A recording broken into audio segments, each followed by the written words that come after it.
going on, guys? Welcome to the 9th episode of the Journey for Greatness podcast. Guys, we're going outside of the norm today. This is called episode 9. We're going to call this the free ball. Basically, we don't have a topic. Me and Tom, we're just going to give you guys a rundown of our week. As you guys know, I just got back last night. Time change is killing me, but I'm going strong. I'm going strong today. Just got back last night from Italy. And I talked to Tom this afternoon, and he seemed like he had a pretty interesting week. So we figured, let's just talk about our week. So Tom's going to talk about experiences and some of the stuff he went through, and then I'm going to talk about, it wasn't a family vacation, but I actually got a lot out of it in a learning perspective, but in a different cultural perspective.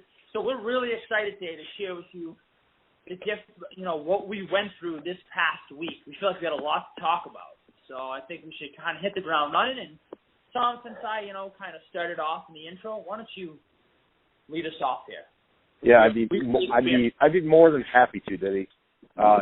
So like Eric said, Diddy said, we had, I wouldn't say we had like we didn't know what to talk about or this or that, but sometimes you're just not inspired by like one specific topic. And so we both listen to Gary Vaynerchuk a lot. We always like kind of the document versus create. And so we were like, why the hell don't we just, talk about everything that happened during the week? And so for me, it was an interesting week because I've had, as we've been speaking, I've had, not only have I been Uber driving, but like we mentioned last episode, I was working as a contract position as kind of a quote unquote lead generation consultant for a mobile app company. And then on the other, which this happened probably about a month and a half ago, I had been starting up with New York Life Insurance Company. And I passed the initial, life insurance exam, and then I kind of gave them the cold shoulder. I told them, like, I didn't really tell them anything. I just didn't really respond. I just kind of said, I'm going to go with Uber, and I'm going to go with this mobile app company. But what I realized was, I didn't realize that the guy that I had been hired by, apparently believed, highly of me. He thought a lot of me. So he was, he shot me multiple messages. Hey, how you doing? Just want to make sure you're all right. Obviously trying to sell me on the opportunity to go with New York Life. And, I kind of kept ignoring it. I just didn't respond. I didn't, respond back to the phone calls. And finally last Saturday, I shot him a message. I said, listen, man, it's not my style to not respond back. That I hate when people do that to me. That's not my style. Let's get on the horn. Let's talk a little bit. And so we ended up talking Saturday, and I just kind of voiced a couple concerns to him that, I feel like my network's not that big down here. I don't have, I was coming up with excuses on why I wasn't going to go the route of New York Life. And he shot me straight. He's like, listen, man, and one of my fears was, hey, I only have 4 dress shirts. I have 2 ties, and I have 2 suits. I was like, man, I got nothing to wear like that. I know it sounds stupid, but that is an excuse. But it's still, what for me was a valid concern. You don't want to show up to this professional Fortune 100 company, wearing the same damn, dress shirts, and you don't have money in the bank to go out and buy new stuff. So I got shirts from the Salvation Army. I'm like, dude, I'm embarrassed. He's like, dude, are you kidding me? He's like, I started with 4 shirts that 3 of them I borrowed from my brother. I had 2 suits, 4 ties. He's like, I just grinded it out. And then once I made a couple sales, I got, another suit. I got some more shirts, and I just went from there. So, he, leveled with me. He's like, dude, give me 30 days hard. He's like, do what I tell you. Listen to my advice. Follow what I'm talking about. Give me 30 days. He's like, if after 30 days of doing that, you decide it's not for you, then 100%, go in a different direction. But he's like, just give me that. And so after that conversation, I kind of reevaluated, and I said, you know what, I'm going to focus on this. And for the last, couple of years, man, I really haven't focused on one thing. I've always been spread out. And so what I want to do is focus on this for 30 days and really, truly give it an honest effort, and see how it goes. And then obviously still focus on the podcast as well, but in terms of like professional jobs, like just focus on that only. And I already feel better. Like I just feel like I have direction. You know, it's obviously a tough thing to tell like that mobile app company that, hey, listen, I'm not going to, like I'm not with you guys anymore or whatever. And it was still a contract position, so it's not like it's a big deal. But I don't know, man. It's tough for me because I'm all about the side hustle. I'm all about trying to do a bunch of different shit, figure out what it is that you want to do. So I think this is like another chapter in that. And so I just wanted to talk about that with you guys and kind of get your feedback on, have you gone through somewhere where you've had to kind of pick and choose like which opportunity that you've done or haven't done? And so that's kind of what happened to me this past week. I jumped into the training. I reached out to some people. I had meetings with a couple of close people, over the phone, and also had a buddy come into the office for New York Life. And, so it feels right, but I also kind of take it with a grain of salt. Like it's opportunity that I can learn and for 30 days, just give it an honest effort and then kind of reevaluate. So it's kind of taking another one of Gary Vaynerchuk's advice. Like if you don't know what to do, like literally try different things and just keep trying, you know what I mean? And you will come across something that kind of lights you up and gets you going. So yeah, my week, it was a lot of fun, but it was also like, fuck, like it's hard for me to pick one thing because I'm so scatterbrained sometimes and have a lot of different irons in the fire. So that part alone made me feel better. So, that was just a little bit of a recap of my week, and definitely pass the ball over to you, Diddy, and see what you got going for. But wait a minute, though. Before I kind of start talking about mine, let's talk about that for a sec, because I know we talked about it a little earlier, right? That makes you motivated, doesn't it? When you talk to somebody and you're like kind of saying, hey, listen, like, I don't know, I only have 2 suits, and I don't have a lot of shirts, and the guy could easily just say, hey, okay, I get it. Yeah, no worries. This isn't for everybody. And just hang the phone up and see you later. Boom. But no, what does he do? Well, he motivates you. He throws the ball right back at you, huh? He bounces the ball right off the wall back at you with a counter, basically, and says, listen, man, you got this. I've been in the trenches like that before. I know where you're coming from. It's not some guy that's just been handed a company or has just been handed money. Dude, I know what you're going through. It can be done. I'm living proof.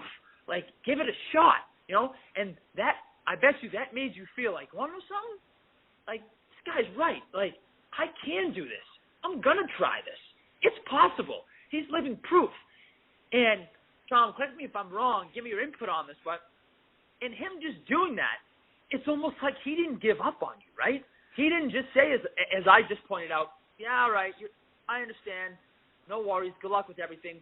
He almost like fought for you. He's like, dude, you got this. Like let's try it. Don't give up, So he almost motivated you to keep going. 100%, dude. Yeah, 100%. And I know his positioning is, yeah, he has to sell people on the roll. He has to sell people on the opportunity, and it's not for everybody. Like that path and that business is not for everybody. And I had some opportunities when I first graduated college to kind of get into that business, like financial professional, whatever. And I kind of went in different direction. And I've mulled this decision over a lot. Like I've talked to my buddy here in Charlotte. Like him and I have had extensive conversations about it. And like I definitely haven't just jumped into it because I need a job. Like, and the fact is, I'm not doing it just for the money because it's 100% commission. So I don't get money right away anyway. So it's not like I'm doing it because I'm getting paid $80,000 a year to start. Like I'm getting paid $0, So it's like I have to help people, fill a need for them in order to get, compensated. So it's kind of a tricky spot. And like I was telling you before, like I had to kind of swallow my pride. Like I had to, and this was really, I don't know. This week has been kind of like that turning point for me. Like, listen, like I know I'm in a tough spot. Like, yeah, you and I talked a couple weeks back about you. I remember you saying like, dude, you're fucking living on your own. Like you're doing it. You're kicking it. Like you're able to survive this and that. And I'm like thinking to myself, yeah, kind of. And then this week was like a total like kick in the nuts. Like, dude, I had to borrow money from like I'm in a position where I'm back where I was at like a year ago. Like, oh my God, I can't pay my rent.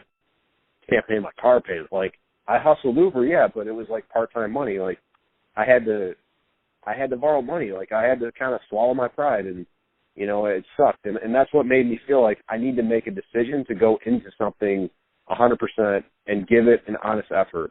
And at the end of that honest effort, I feel like I'll have a good indication of, like, do I want to continue going forth with that, you know? And so that's just been my feeling, and I definitely don't want to be in this situation that long where I'm, like, you know, borrowing money and not able to pay this, and especially at 30, you feel like you should have it all figured out. But I'm here to tell people, like, it's okay, like, if you're at that point of vulnerability, like, you may not have it all figured out, you may not know what you want to do, you know, you may have to borrow money, but, like, making a decision to go into something 100%, I think, is probably the best thing that I personally could have done. So I feel really good about it right now, at least. Yeah. You know, as Gary says, you got to try different cakes, different flavors. You're doing that, man. You're doing that. And again, it's a process, and it takes a while. So, you know this, and we talk about it. Don't give up. If this isn't the right flavor, you'll find it someday. You will. And it's funny you mentioned, like, your age and stuff. As I said, I've been reading Crush It from Gary V. I think I'm like 55 pages in. You know, on my long flight yesterday, as I told you, I got a lot of work done, and I was reading the book, and I just couldn't put it down.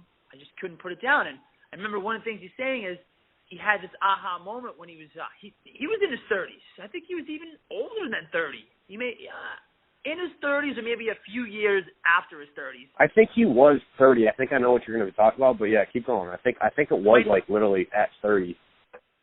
Yeah, when he decided, I'm pretty sure, and I could be wrong, I don't have the book in front of me, but he was working, as everybody knows, if you don't follow Gary V, he, you know, worked after he graduated from college, which I found out, actually, he went to college in friggin' Massachusetts, Mount Ida. I didn't know that, which isn't that far. I didn't know that either.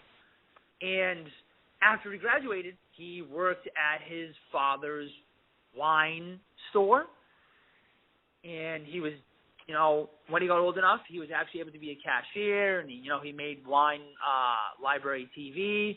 I think that's the name of it. Anyways, long story short, his aha moment when he was past his 30s, a few years into his 30s, I think, or maybe 30, was he basically said, all right, I'm going to start my own thing. I'm going to start branding for myself. I'm going to branch off from this wine business, and I'm going to do something for myself. So, dude, there you go. One of the most successful business people right now, after his 30s, finally decided, okay, it's time for me to do what I do and start a business. Now, he talked about, when he was young, he sold baseball cards. He used to hustle when he hustle when he was little. There's actually a little funny story real fast. He used to rake up the leaves and help this woman clean her backyard up, and he'd kind of take the tulips out of the garden pad, wrap them up, and ring her doorbell and sell them back to her. So the guy, he knew he was a hustler. He knew what he wanted. He knew he wanted to hustle. He knew he was a businessman, but his aha moment didn't come till he was past his 30s. He was working his dad's, wine business, the store, but it didn't happen for him. He didn't start his business till after 30. So it's not late, man. I wouldn't worry about that, as we talk about all the time. So, No, I feel good about it. I at the very least, it gives me direction. It gives me something to focus on.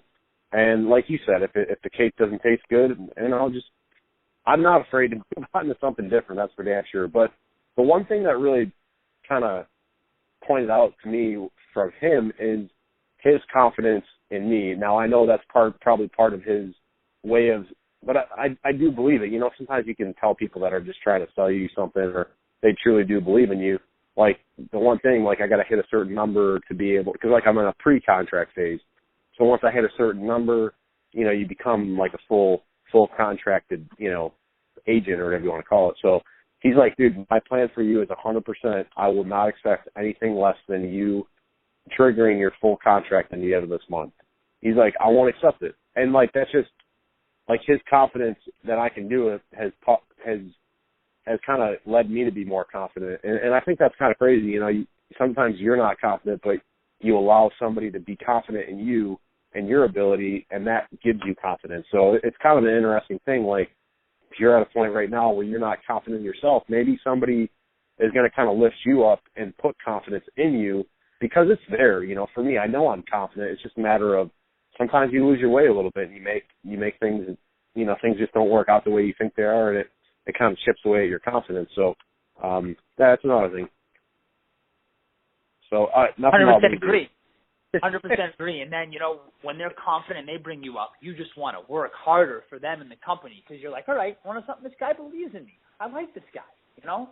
So 100% agree with everything you're saying. And, you know, so it'll be interesting. It'll be interesting to see where you are in a few weeks, you know, if this is your thing or if you want to taste something else. So correct.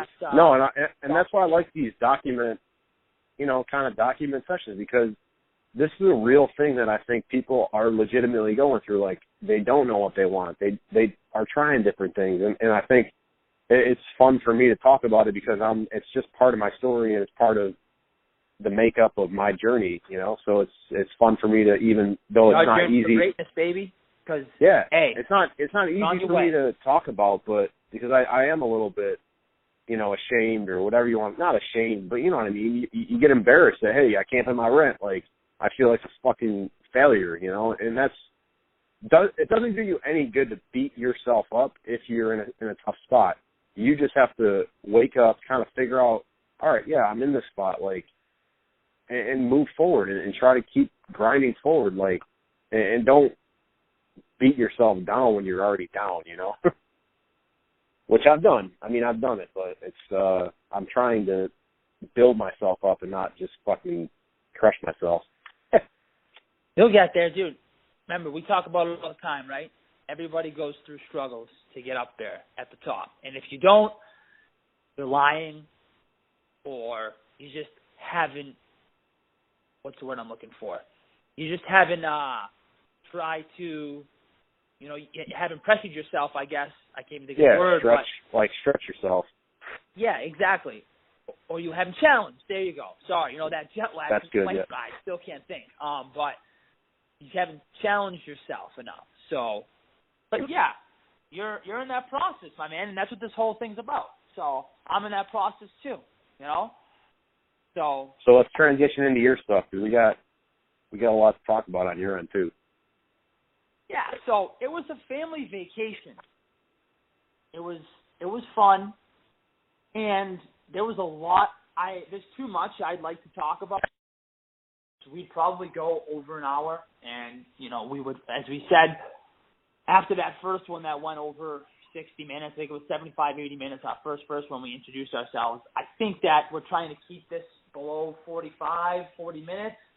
So I can't talk about everything, but I honestly got a lot out of the vacation on both sides that I'd love to talk about. So the first thing I'd like to talk about is my mother, the dearest sweetheart in the world. Every single night I would come home for the past few months, she's planning and planning. We're going to do this on that day. We're going to do this on that day. We're going to go see this. I want to take a look at this. We're going to do it at this time. We're going to stay here. Plan, plan, plan. She's got a whole notebook, a binder, with day 1, we're doing this at this time. Day 2, we're doing this at this time. So she plans it. Okay, all set. Here we go. Get on the vacation. We land. We're in Venice, and no cars. Awesome. Take a water taxi there. We get into our hotel. We check in. We relax. We're going to see a tour of this glass blowing. And what happens? Wrong time, because they had switched it. Wrong time. We missed it. Mother's all upset. What am I getting at here, guys? What I'm getting at is stuff doesn't always go how you're going to plan it. Yeah, go ahead. Make the perfect plan. Do that. Make the perfect plan in your head. Write it down. Get the blueprint. But I'm telling you right now, as Gary Vee would say, don't have expectations, because it's not going to be how you put it down, how you're seeing it in your head. So what happens? Okay, and this is great. we don't just say, oh, forget it, we're not going to do it. No, we double up the next day. We do that in the morning. We get tickets. We do that in the morning. We get the afternoon, we eat lunch, and then we go do something else. So we didn't just quit on it and say, okay, we're not going to do it. We wanted to do it so much, we wanted to see it, that we figured out a way to fit it in our day. So that's the first thing. Second thing is, so, after Venice, we take the train, we go to Florence, then we take a train from Florence to the Amalfi Coast, which is great, and then we take a car. And a big reason why we were going on this trip is to find my dad wanted to see if he could find his relatives. We have relatives in Vieste, Italy, not tourists at all. It was actually cool to get a different perspective on Italy where you don't have a ton of tourists or anything. So we were only there for one night, and the big thing was we wanted to find family. That was the big thing. We wanted to find my dad's family. And so he's saying, I'm not really sure exactly, if we're going to find them. I'm not really sure what's going to happen, guys. So we just have to, we'll see what happens. And we didn't know what was, hold on. So we didn't really know what was going to happen, and we find them. And it was a big surprise to us. And so all of a sudden, they invite us over the house. And, we meet everybody. It's like a friggin' scene from The Godfather, as I told you. Door gate opens and everything. And we meet them. They welcome us into their homes with open arms. It's crazy, We sat around with them. We talked and stuff, and it was just nuts. So after that, we leave, and they're like, "You're gonna come. You're going to come by the restaurant tomorrow for some food. You come over, eat some food." So we do that, and then they're like, "And we want you to come over for dinner to the house." So we go over for dinner, and dude, we don't end up leaving till I want to say probably 12 o'clock. And dude, we had a tour in Rome the next day at 7:30. So we didn't expect to be at my at my father's family's house till 12:30. We didn't even know if we'd find them. So it takes us 5 hours to get to Rome. We get in at 5:30 because we'd stopped off, go to the bathroom with something to eat. And all of a sudden, we got to be up in 2 hours for a tour of the Sistine Chapel, the Vatican. So again, they didn't know we were going to be at my father's cousin's house. Get there very late. Again, we didn't plan for that. So again, stuff that you don't plan for. Bad, missing a tour, but then good. Finding my dad's cousins and all of that. So you just, you never know what's going to happen. So again, we didn't make excuses about, we're not going to do the tour. We got up, we only got 2 hours of sleep. We did the tour, and we sucked it up, and then we went to the Vatican. After the Vatican, we went to the Colosseum after we took a nap. And now, here's my next thing. It's so crazy that I was looking around and I'm saying to myself, wow, in the Vatican, in the Colosseum, all the sculptures and paintings are ridiculously detailed. And I'm saying to myself, wow, this is crazy. Back then they could do that. They got no technology. They don't got computers. They don't have everything we have. And it was this good. So I'm talking to the guy and I'm going, let me ask you a question. How long did it take them to do these paintings and these sculptures? And the guy goes, probably take them 15 plus years. And I'm thinking to myself, damn, back then they were able to stick to a process like that and do it, man. It was crazy. I was in awe. I saw the Statue of David. he's got like veins going through his arm. This is a goddamn sculpture, dude. I'm like, geez, it's amazing, dude. It's crazy. So like, you know, back then they didn't make excuses. They just got it done. Like 15 plus years to go to every single day and paint something or to sculpt something. It's crazy how back then. I just feel like we have so many distractions now. The radio, cars, our TV. You know, it's nuts, man. Like I was in awe of it, and like how big the sculptures are too. So it was pretty cool to see all that and to kind of, you know, to see how hard these people work on stuff and thinking to myself, wow, they stick with the process.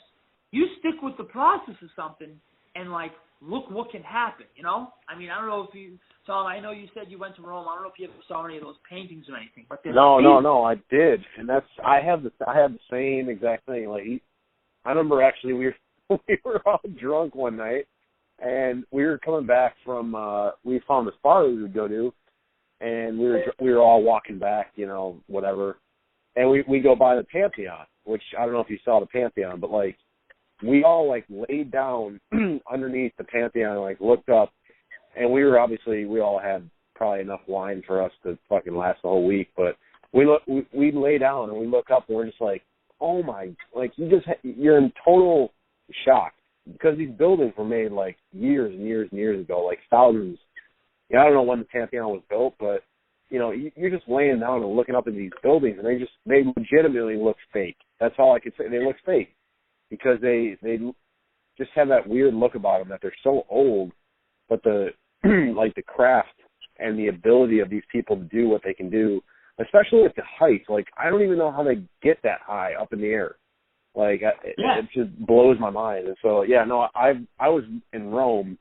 And then I went to Florence for a day. And I know you went to the thing in Florence where you like walked all the way up to the top of the dome thing, and because I saw a story.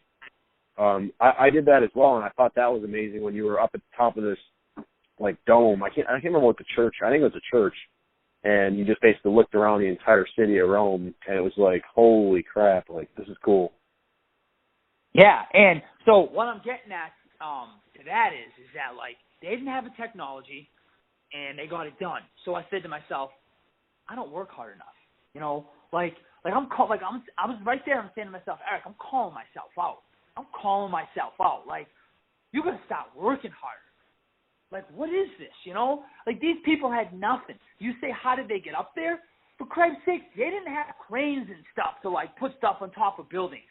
They had to legitimately build like the different. I don't even know what they're called, but like the different level things so they could climb up and actually... Yeah, like scaffolding or something like that. Exactly. So like on top of doing work, they also had to build the things to climb up to do the work. So maybe some days they couldn't even work on the buildings. They had to work on those things that you just said to actually get up to the building to do the work. So it's like, I just feel like people nowadays like just make these crazy excuses and stuff. And it's like, dude, shut up, be quiet, and just do it. Like, look what these people did back in the day. It's crazy. It's nuts, man, like, what they did. But I think back then they didn't have a lot of distractions like we do, like cars, you know, TVs, all of this stuff to distract us. They were just so, like, dedicated and so, like, they just wanted to work. That was their way of life, work. And then, you know, they would take, I know the guy talked about, you know, they would take time off, I guess you could almost say party, but celebrate stuff, you know?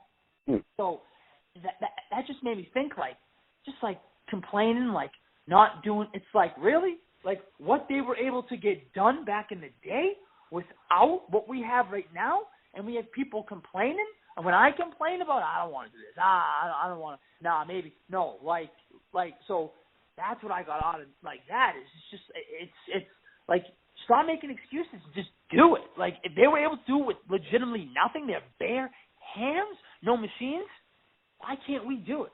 Like we should be able to do it. And there should be any excuses because they didn't make excuses. And look at something so beautiful with so much detail. As the guy said to me, it took 15 plus years. And it's funny, you talk to successful people and they're like, yeah, it took me like 15 plus years to actually like get a big break or something. or to like start this company up.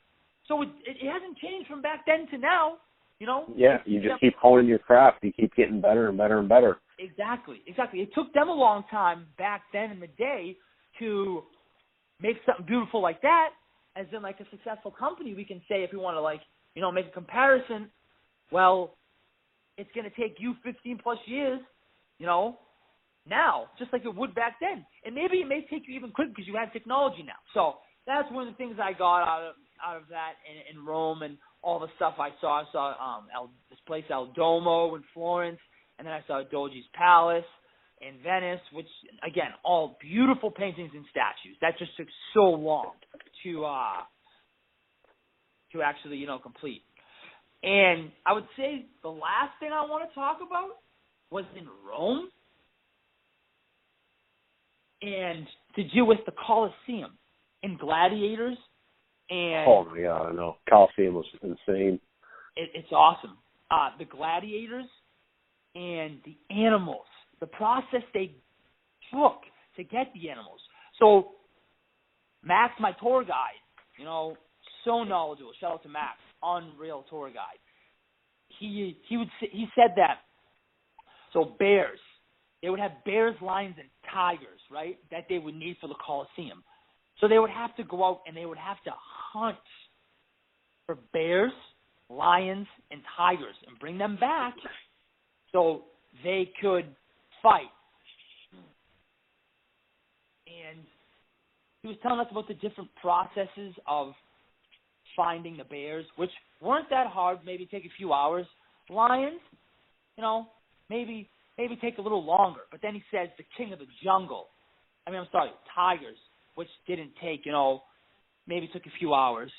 But the king of the jungle, the lions, were the hardest to actually capture, the longest. Not the hardest, actually, but the longest. He's like, you may be there for days, for weeks, for months. But you want to know something? And again, this all ties back to the longest process, but getting the biggest reward. Everyone wants that quick fix. Everyone wants to catch that bear, which doesn't take that long, a few hours. Boom, successful, done. You bring it back, and they pay you for it. You know, when you bring back the animals, they pay you for the animal. But the lion, who may take days, weeks, months, you were paid the most for. So it's just funny how it takes you the longest. It's the longest process to actually catch the lion, the king of the jungle, the hardest animal to catch, you get the most for. And I just thought it was interesting that, you know, he said that. And I kind of just made that analogy again, like, wow, look at it again. The longest process, the hardest to do, the most patience, you get the most money for it, the biggest reward. So wow. I thought that was interesting. And then the last thing is the gladiators. And I know I sent you a picture of the tunnel they had to walk out of, which is crazy.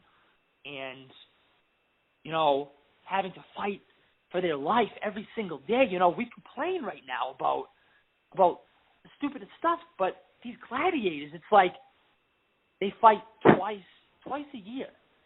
But those 2 times out of the year, they may die. They don't know if they're going to live or not. And if they're not fighting, they're training for their lives.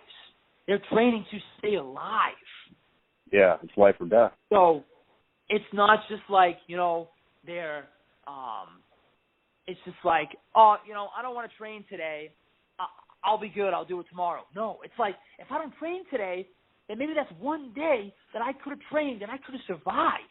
So it's not like they're just, you know, oh, okay, I didn't pass that test, or, oh, I didn't close that deal. No, it's, oh, I died because I didn't train hard enough.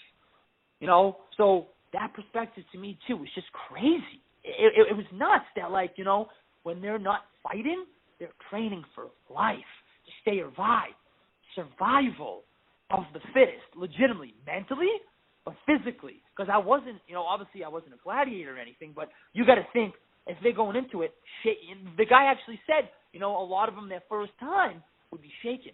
Their hands would be shaken. Their legs would be shaken. They'd be so nervous they wouldn't even, they wouldn't even be able to talk. It was like, so, and then he said once they got that one, that fight in, they got used to it. They got better and better at it. And going back to your craft, you get more reps in, you getting better and better at it. So very powerful. Yeah. And then the last thing, really fast, because I know we're getting to that time, is if you were a gladiator and you fought one fight and you died, you didn't get a proper burial. The guy legitimately said, throw you in trash can. That's it. You're dead. So, oh, wow. So you had to earn a burial. You fought 2 fights and you died? Maybe. Probably not. But you fought 3, 4 fights and then you died? You're getting a proper burial. So you had to earn just a burial. People die nowadays and it's like, okay, plan for your services, because everyone wants to pay their respects. But you had to be respected back then to even get a proper burial. They had to, voted on it. Yeah, okay, he won 6, he won 6 battles out there, the gladiator. He deserves that burial. He's got our respect. So that was just crazy, too. We take so much stuff for granted. Life. They got to fight for their life. And just being buried and stuff, you're going to have the certain, no, they had to earn everything back then. So very interesting in that whole gladiator, Roman culture situation. Just thought it was very interesting thing. So, and I have a ton of other stuff to talk about, but we obviously don't have time for it. So that was kind of the meat of what I wanted to talk about. Right? No, that was good. We can always pick up bits and pieces of stuff next week as well. Yeah, definitely. So yeah, that was my week. Very fun, but got a lot out of it. A lot out of it in the motivational category, but also too, other stuff. So really good. No, and obviously we always thank everybody for listening and interacting with us on Instagram. And I know we've been trying to focus on building that up, and so kind of want to just shoot another thank you out to people and the listeners that have been following us, and we've kind of made a pact, between each other that, we don't really care how many viewers we get or listens or this. I haven't even looked at the analytics in, 3-4 weeks. So I don't know. I think we've got to a point where we just want to continue to consistently put out content, and this is the 9th episode. So can you believe it? The biggest thing for us was the start, and now we've refined our process. We've established microphones. We're just trying to get better and not get tied to, we got 3 views, we got 5, we got 10, we got 20. We just want to continue to get better at our craft. And so we thank you guys for sticking in there with us as we, had a little bit of a technical glitch last week, but we didn't want to not do it because we had a tech glitch. So it's we always have a backup plan. We record ourselves with our, cell phones, and then we also do the microphone thing through our computer. So it's another lesson. Don't just not do something even if the quality is not the best. Continue to push and continue to do, what you want to do. And for us, it's, recording this podcast. Yeah, definitely, without a doubt. So before we end here, we got the traditional grinder of the week. So I don't know. I can start it. I'm going to make it real easy. I'm going to shout out to the guy that, motivated me and inspired me. The guy at, I know it sounds stupid, but New York Life, Corey Ott. He's the guy that I'll be working for, and he sold me. He kind of instilled confidence in me, and kind of leveled with me. That to me was the biggest, differentiator.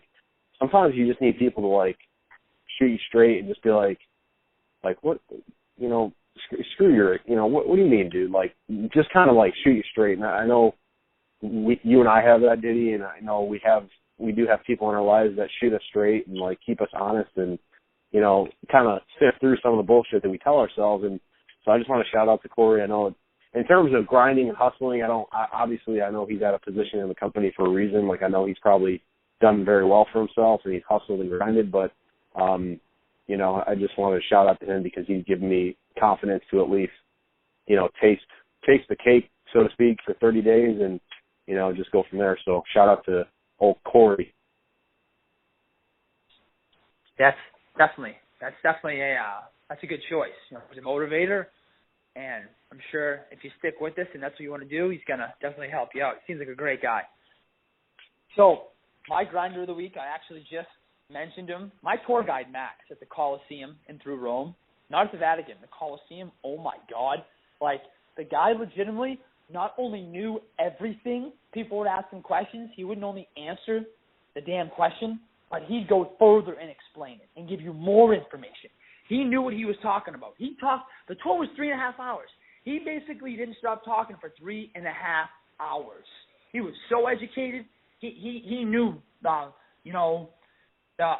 Colosseum, and we saw it. I don't exactly know what it is, but right across from the Colosseum, we saw kind of like this little city and whatnot that was all broken down before we actually got into the Colosseum. And he knew everything about that, every building, every question that was asked. Boom, didn't have to think about it.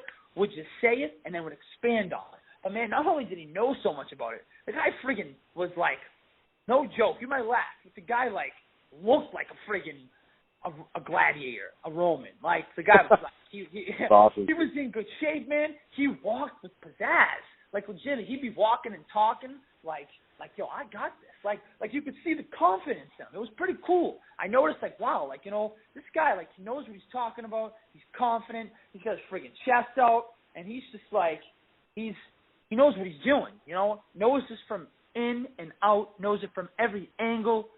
It was just crazy.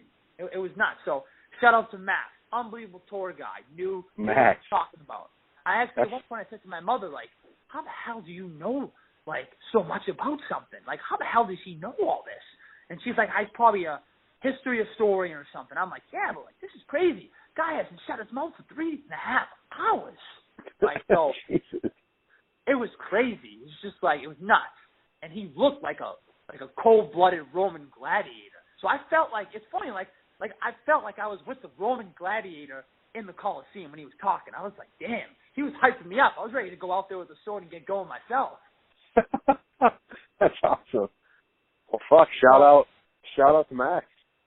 Yeah, man, great guy, and just you know, so it was a good experience. But now it's back to and it was good, you know. Now it's back to the regular schedule, the old grind. Yeah. So yeah, you get out there, you get a little breather, a little fresh air, a little Italian wine and pizza, and now you're back ready to hammer it out back home. Oh yeah, the pizza was awesome.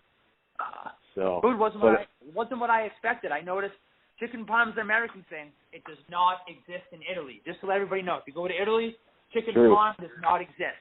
Not one restaurant I went to had it, and I asked for it, and they go, "What is that?" So it's definitely an American-made thing. Now I did have chicken cutlets, like kind of like fried chicken cutlets. I did have them, but they weren't like, you know, with sauce and cheese and all that. So yeah, definitely an American thing. Yeah, I said, like, can I get some ziti with chicken parm? And the guy goes, "What's that?"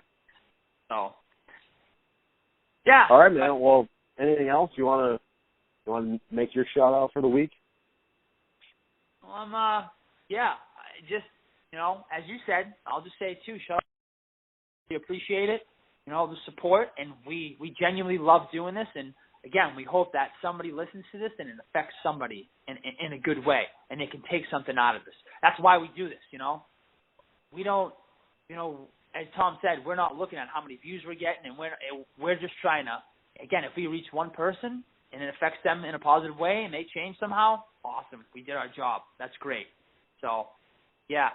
Yeah, that's becoming my why, 100%, helping literally just one person. It doesn't matter if it's a million people. Obviously, that would be amazing, but, you know, just changing one single person's, like, motivation, and that could even be myself, too, like changing myself's motivation, which has happened as a direct result of things that we've talked about on this podcast. So I feel like I'm already succeeding. Like, I told you about that time I called my grandmother and talked to her for like 30 minutes after we had that you know, podcast about talking, you know, reaching out to people, this and that, and, you know, it was like one of the best conversations that I've had with her. So I don't know. Sometimes I take my own advice on here, that's almost just as good. It is. So, all right, my man. All right, well, till next week. Sounds good, man. You take care. Yep, you too. Bye. Bye-bye.